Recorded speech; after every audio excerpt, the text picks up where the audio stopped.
Hello, everyone. My name's Bhatti. I lead the R&D team here at MHA.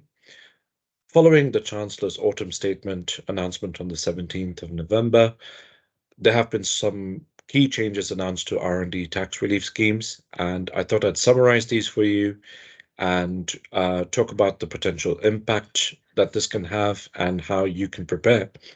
So before jumping into the details of that, it's important to remember that HMRC had already announced some structural changes to the SME scheme, which is the more generous scheme, where there are far more claimants that claim in the UK.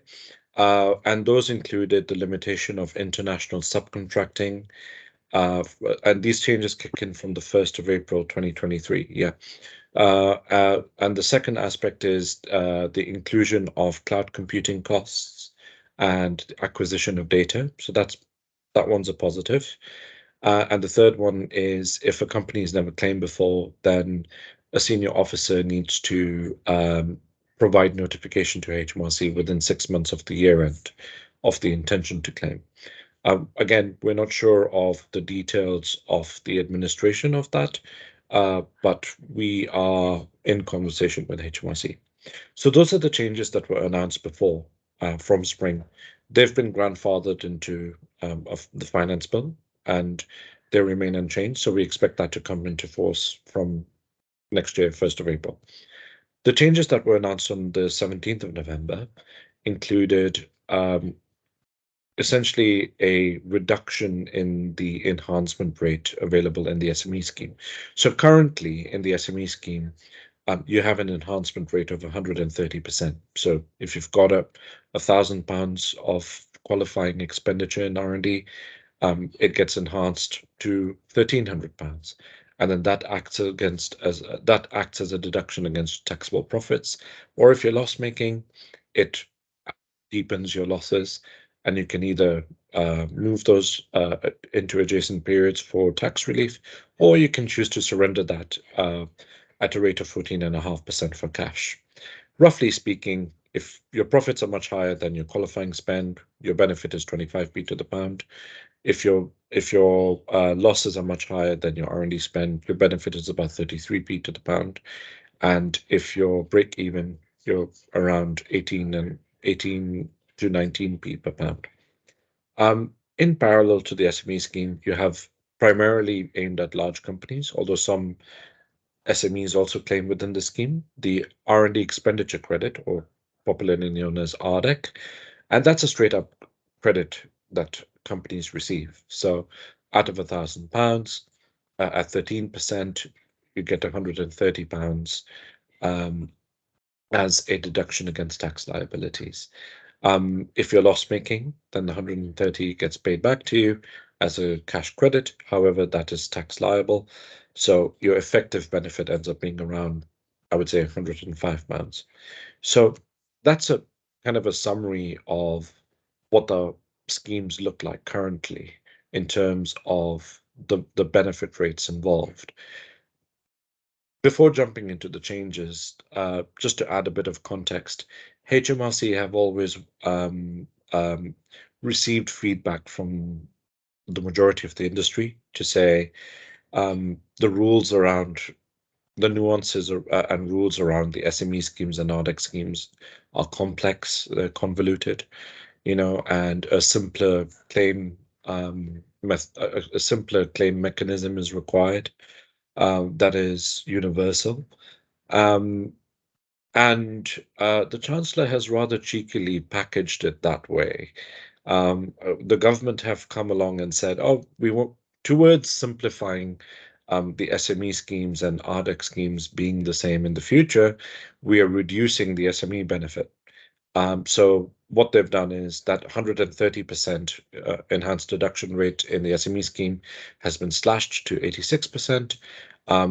And likewise, within the SME scheme, where the cash credit rate was 14.5%, has been slashed to 10%.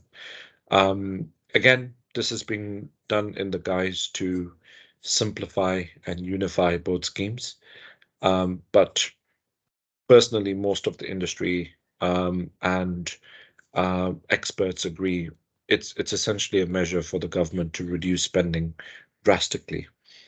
Likewise, on the RDEX scheme, the main change that's been announced is the benefit rate will go up from 13 to 20%. And again, these changes kick in from the 1st of April next year, with the previously announced changes also kick in. Obviously, that rate increase is welcome. However, one has to look at it in the context of the corporation tax, which is also increasing from 19 to 25%.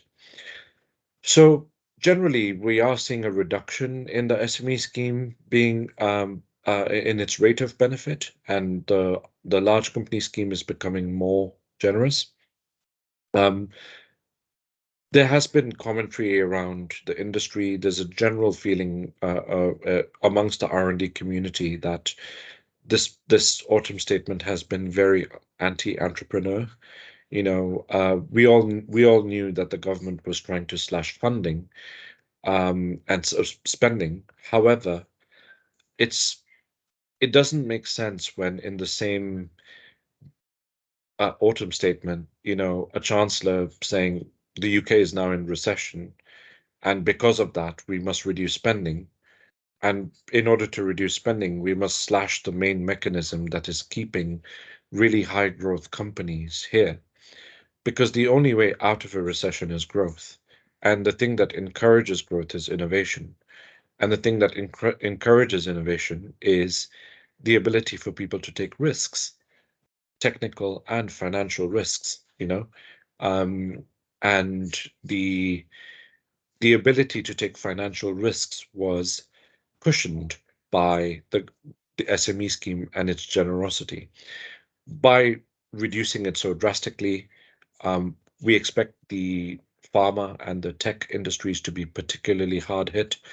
First of all, because a lot of them tend to have quite high loss-making operations that burn through a lot of cash and have quite a lot of high risk, high reward development at the start. Engineering and manufacturing, not so much so, but the rate of the reduction in the rate of enhancement will definitely impact their decision making on the number of innovative, high risk, high reward projects that they decide to take.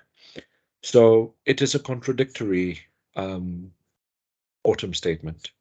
It is on one side, we understand the government's need to be fiscally conservative, but on the other hand, it is attacking the very aspects of the economy that will enable people to essentially, you know, uh, realize their dreams of setting up their own businesses and competing with the larger companies.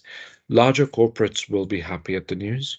And of course, they have their own development. However, it's important to remember that larger corporates are more conservative and they can sit on hundreds of patents a year, and not necessarily all of them will see the light of day. So it's important for the government to consider moving forward that if they are really thinking about growth, then are they actually causing more harm than good in terms of the changes being introduced? We are keeping our eye on this developing area. We're in conversation with HMRC constantly. So for further updates, please feel free to refer to the MHA Hub. Thank you.